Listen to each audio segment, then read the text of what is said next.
Okay, so now let's talk about game one of the Boston Pacers.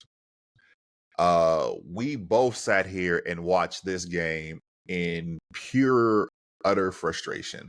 I don't have a NBA team. I don't know about you, G, if you have an NBA team, but I really have never rooted more for a team to win last night in a long time than the Pacers.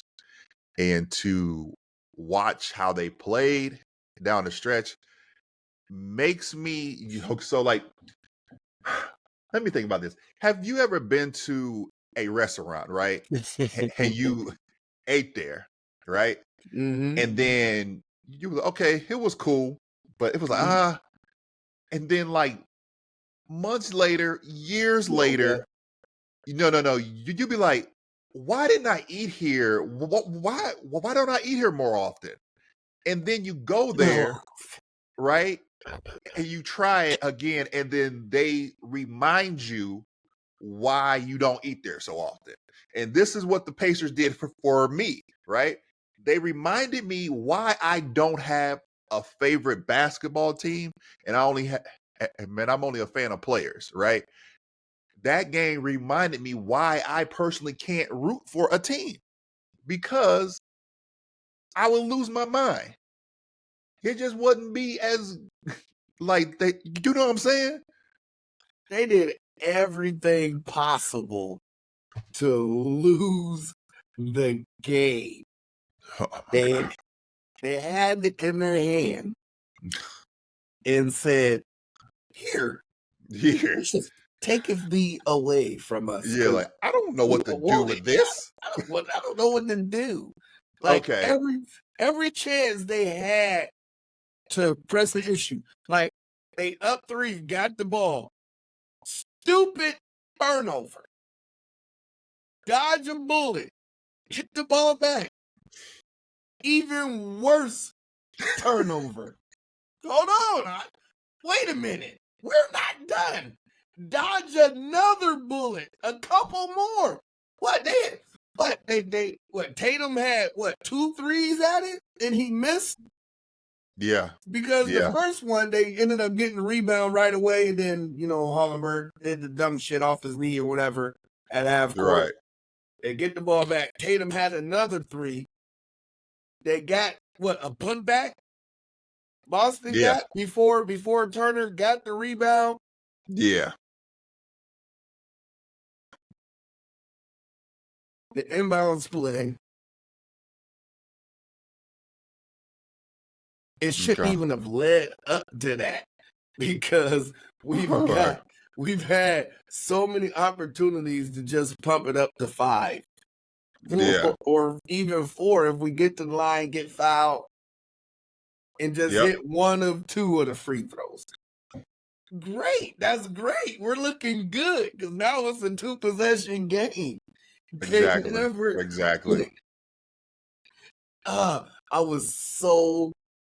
That game was the end of the game. Mm-hmm. Was so tough.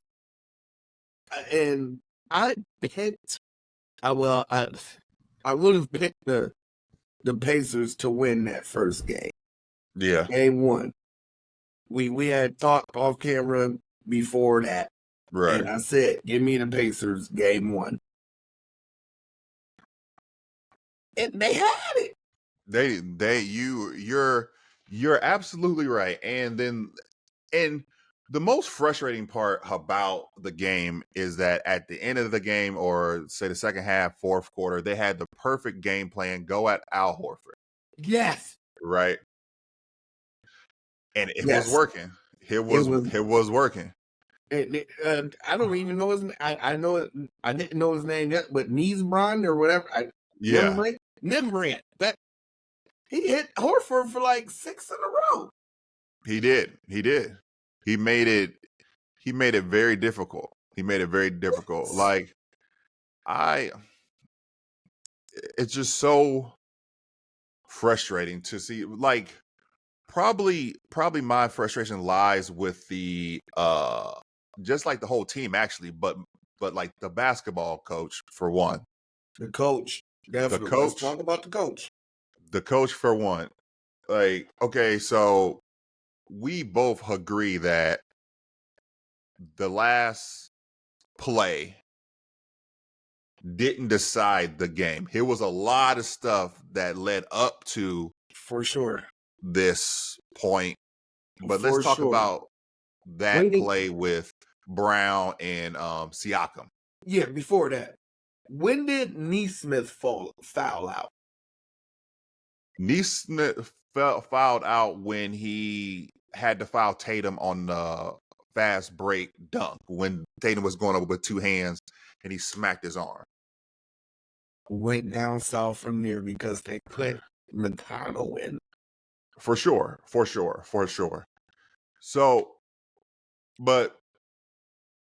the fact that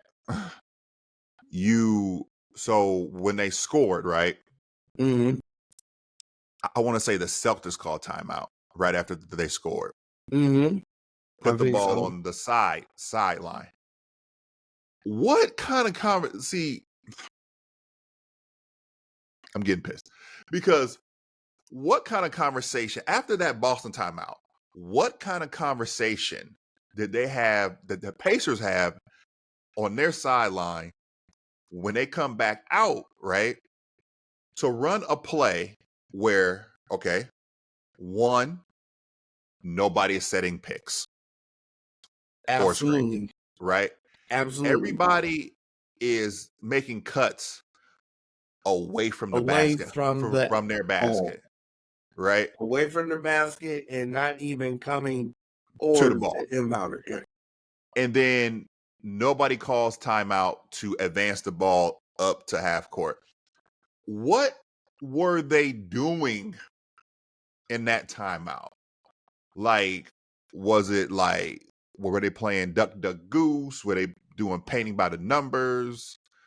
I mean, what was the conversation? I would like to know. Somebody was, I want to say it was Haliburton was mic'd up. I think Rich Carlisle was over there like this. Well, guys, what are we going to do? What are we going to do? Hey, I had to take a sip. I'm sorry. Fellas, I don't know what we're going to do. Haliburton, you run to the corner and step out of bounds, and you won't never have a chance to get the damn ball. Who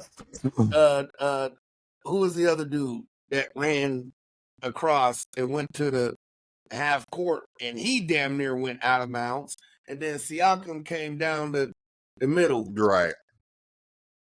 Nobody, it's just like, what was said in that timeout that you come out and like literally execute a play that literally where everything went wrong in basketball 101 basic stuff, you do the opposite of what you're supposed to do. Like, no timeout. This is all they had to do. Because when you're in that huddle at the specific timeout you're talking about on that sideline, this is what we're going to do. Okay, if that's the play that we drew up, where Haliburton runs this way, whoever runs this way, and Pascal, by the time I don't have those two options, I'm never passing the ball to Siakam running towards the opponent's hoop. So as the inbounder, I'm calling a timeout, but he is not been in that situation, so he's not experienced enough to, grabs that. So as a coach, you have to call that timeout. And you have to already have that in play. Hey, if we can't get it in bounds, burn that timeout. We're going to advance. Actually, the plan should be to not even throw the ball in anyway in the first place. Let's just run this motion. If you can get the ball in, if it's a for sure type of pass where you can get the ball in, True. do it. But if Right. not, burn that timeout. We're going to advance the ball anyway. Now I could draw up a play where we got room from the half court line. I Right. bet whoever was at, who would you say was at half court? Miles Turner? Miles Turner started at his own free throw line and he was running up to half court. Right. I don't care if the pass would have went to him and the Celtics would have got the ball back there. Right. I would have lived with that. Over and being under their own hoop. Over it being turned over out of bounds, because then the Celtics happening on timeouts? I'm not for sure. So if the Celtics would have just got the inbounds without it being a turnover out of bounds, which is the worst possible scenario for the Pacers, is a turnover out of bounds. Underneath their own hoop, too. Underneath their own. You got to add that part, too. Yes. Absolutely. Right. So, I mean, well, if I throw it down that way and nobody touches it, they still get the ball back where I threw it out from. Right. But that's under nobody touching it. Right. But I would have rather the pass went that way than under the hoop. Yeah, facts. For sure. Like my question is, right? So you start your game plan, right? You actually have 3 point guards on the court at that time, right? The whole personnel thing is so hold on. So like you have 3 point guards on the court at the same time, right? Mm-hmm. And then on top of that, the only person that can get these 3 point guards open is standing at the other end of the court. Right, because like point guards, like, man, like I didn't watch a lot of basketball, but I've never seen 2 point guards do a pick and roll together. I've seen 2 power forwards and like a power forward and a center do it, but a point guard and a point guard, like they don't really. That's not their game. Don't make sense. What I mean? It doesn't make sense. Don't make sense. Like, I mean, the defender gonna run through them or easily go around them. Exactly. So like you got your inbounder as a point guard who is not very tall, right? So like you got your tallest point guard running away from the basket, and then like your last resort is your power forward flashing from the half court away from the basket, not even coming towards the ball, but coming to the side. And you brought him in because he had playoff experience. So just terrible. Yeah. But Haliburton, he only had three turnovers. The worst turnovers they were very, very costly. They're very costly. I still didn't see the third. I know the 2. I still didn't see the third. That must have been early in the game. The first one was early in the game. The second one was the one that bounced off his knee. And then the third one was where he just dribbled it out. Yeah. Where he turns his back on Holiday. And oh my gosh. Drew Holiday. Defensively, he made a name for himself. I mean, I always knew he was a locked in dude. Yeah. In that position, but yeah, I think he made a name for himself. He moved those puppies. That's all he did was move them. He just sat on it. He just sat down and just. That's it. But if you think about it, though, he didn't reach. He didn't jump at him. He didn't do anything. Right, but the Bucks run to the championship. A lot of that. Holiday made a real name for himself on the defensive end when the Bucks did that run. What was that? 2021? 21, yeah. Yeah. So yeah. But I mean it's pretty evident what the Pacers have to do to win the next game is going to be even harder because Boston fell asleep at the wheel. Yes. Game 1 and then game 2, I feel like they're going to be way more prepared and like way more ready. They're awoke now. They're awoke now. And the only reason why I picked the Pacers for the first game would have been because Boston had to rest and they was going to come out flat. And they did. They shot terrible. They shot terrible. When you have your look at this lineup for threes, right? Tatum 2 for 8. 2 for 8, right. Jaylen Brown 2 for what? Holiday 4 for 8. Mm-hmm. White 3 for 8. Mm-hmm. Brown 1 for 8. What now? I'm sorry, 1 for 4. I'm sorry, 1 for 4. I don't care. 1. So you're telling me that the biggest 3-pointers made in this game from their 2 guys was the only 3-pointers that they actually made. Right.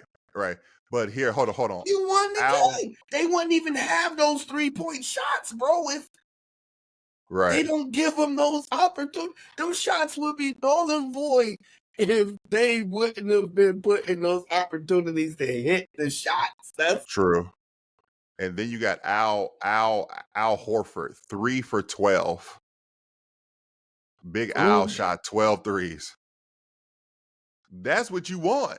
Like, that is exactly what you want. But I'm saying, no. I know what you're saying. One of Tatum's threes came in overtime. True. To seal the deal. Yeah.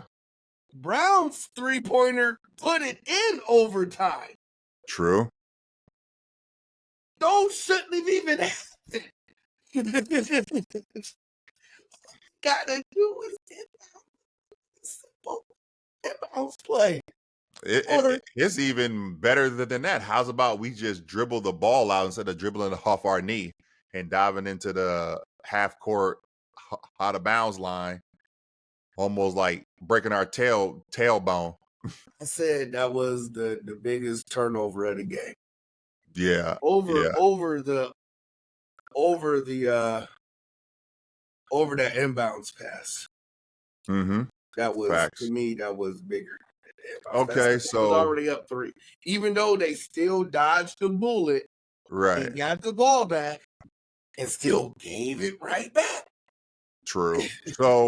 So like with all this being said and all of our frustrations, let's like get a quick summary of what Pacers have to do to win game 2 if they can, and what does the Celtics have to do?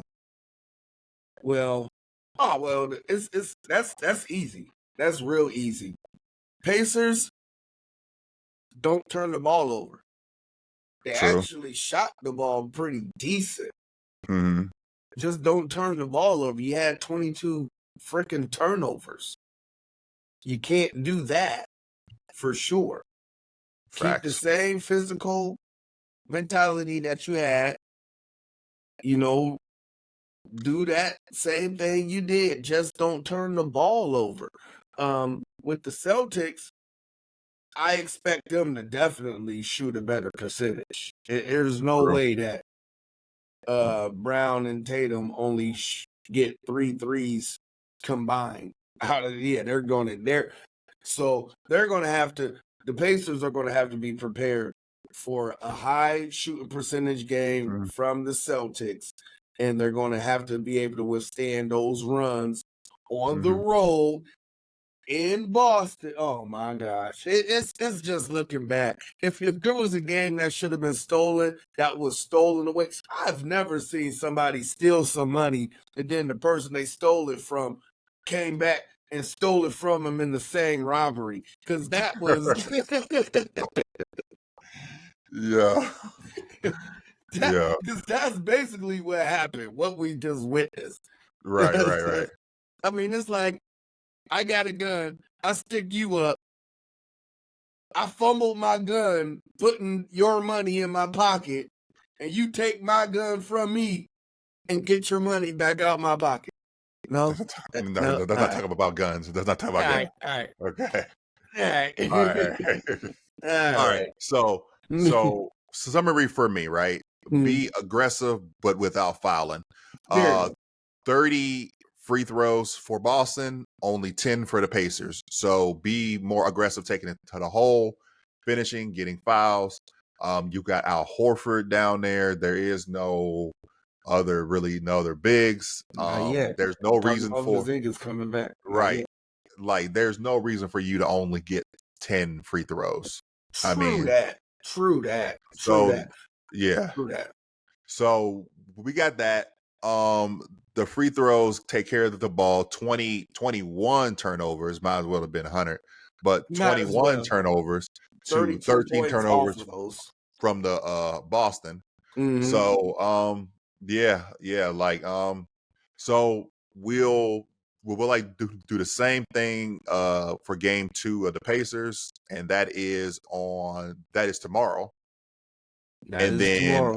And then game 2 for Dallas is on Friday. So we'll see. All right. See where the chips will land. All right. So thank you guys for watching. Appreciate the love. Check out more video content from us where we're talking about basketball, playoffs, and here soon football as well. So you guys stay safe, stay blessed. Hey, yo. Peace.